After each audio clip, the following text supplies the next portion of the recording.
Revolver watches is a brand that before doing this review, I knew very little about. Part of that reason is a few of their past models did not really intrigue me, and that's nothing against them, but when I saw some of them on social media, I just didn't decide to look into them further.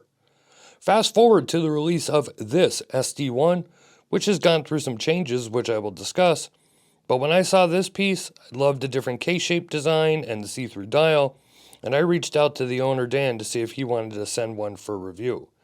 Turns out Revolver has been around since 2015, and yes, the brand does take some inspiration from a gun, or at least the brand name, although some of their past and currently available models do reflect that as well. But the brand name is also meant to reflect our finite lives and is somewhat a memento mori and to make the very best of each of our days. The SD-1 comes in a few colors, has quite a lot going for it, especially for the price, and is available with a few choices of straps or braces. So, enough intro, let's dive into this review.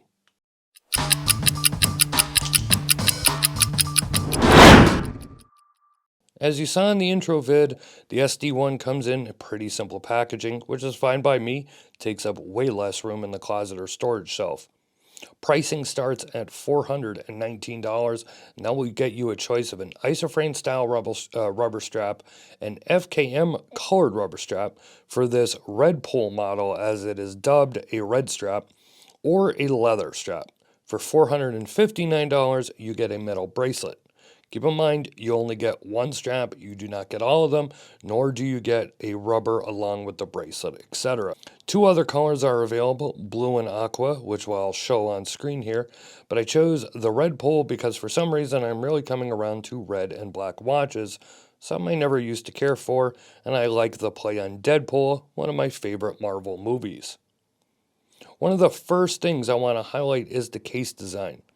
Now, some of you collectors out there with an eagle eye might notice the similarity of this case design to an older Prometheus watch, the Piranha. So a few things about that. One, this design has changed from initial prototypes as the case was a little more angled and also had more polished case sides as opposed to polished chamfers like you see currently. And while the end result does resemble the Piranha, if you own one or just Google it, you can see, they're actually different in a lot of ways. But it is similar. One of the standout features of this case design is how the bezel sits into the case, allowing for the watch to have a lower profile while still allowing one to easily grip and use the bezel.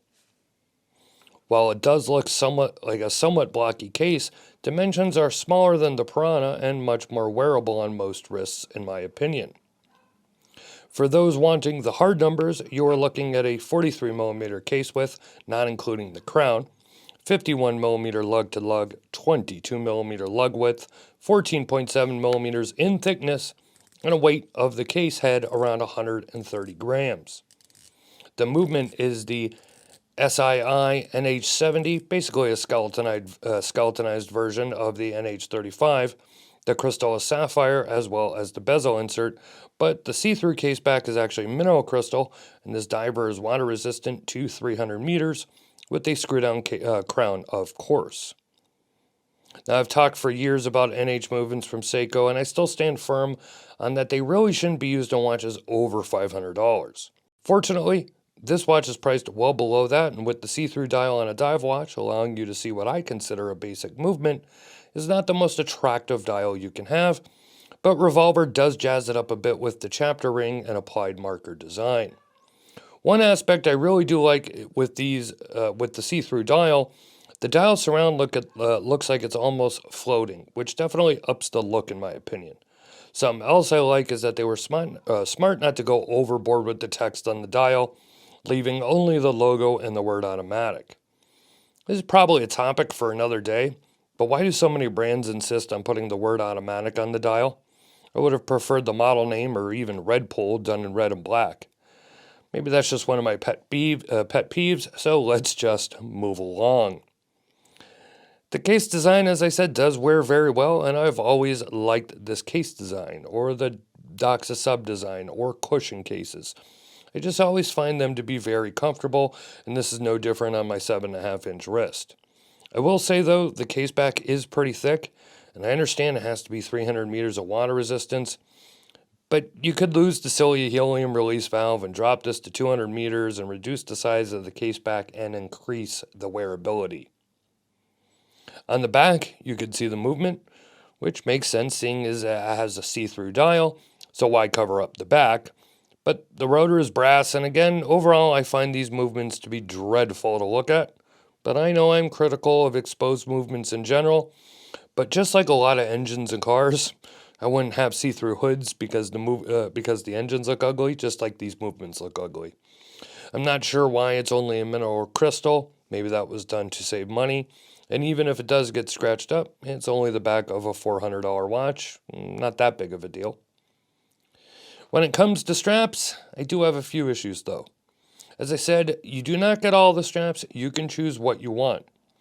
I would never suggest a bracelet. It's pretty much a strap code engineer bracelet with straight ends, and I just hate straight end bracelets on a watch and wish they had spent the extra money to get, at the very least, custom end links. Yes, it would have cost more money, but you could charge more money for it, and it absolutely would have completed the look. As it is, it looks like I just couldn't find a proper bracelet, and I slapped on an aftermarket one. The leather strap is decent, but I just don't feel it goes with this style of watch whatsoever. I do not have the FKM red rubber, but it looks pretty good from what I could see on the website. And the isofrane strap, and that would be the way to go, at least from what you could order with it. With 22mm lugs, you probably have a few of your favorite straps you can put on it as well. One thing of note, the isofrane look-alike strap has quick release pins, and because the strap is so thick, they are really hard to use because the bar just sinks into that strap too much. As most of you know, I'm not a fan of quick release pins. Okay, so quick edit. After I initially finished the script for this video, the red FKM strap arrived in my mailbox the next day. As you can see on screen, it is a nice looking strap. It's pretty good quality. And obviously, it's going to be a lot of red with this watch in my opinion. But if you like that, this strap is not a bad way to go. So if you're looking for a recommendation from me, my opinion would be to either choose the isofrane style or that red FKM rubber strap or the other FKM straps that they would offer for the other colors. But that's just my recommendation. And as I always say, one man's opinion. Lume, as you can see, is phenomenal.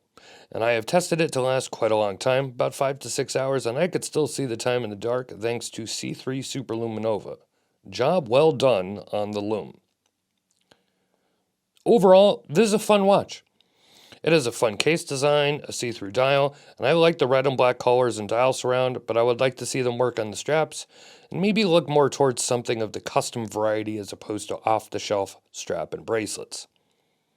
But let me know what you think of the Revolver SD-1 down in the comments, as yes, I want to hear from you. Go ahead, don't be afraid to comment. While you're at it, go ahead and hit that like button. Please share this video with your friends and groups, and if you haven't already, hit that subscribe and notification button.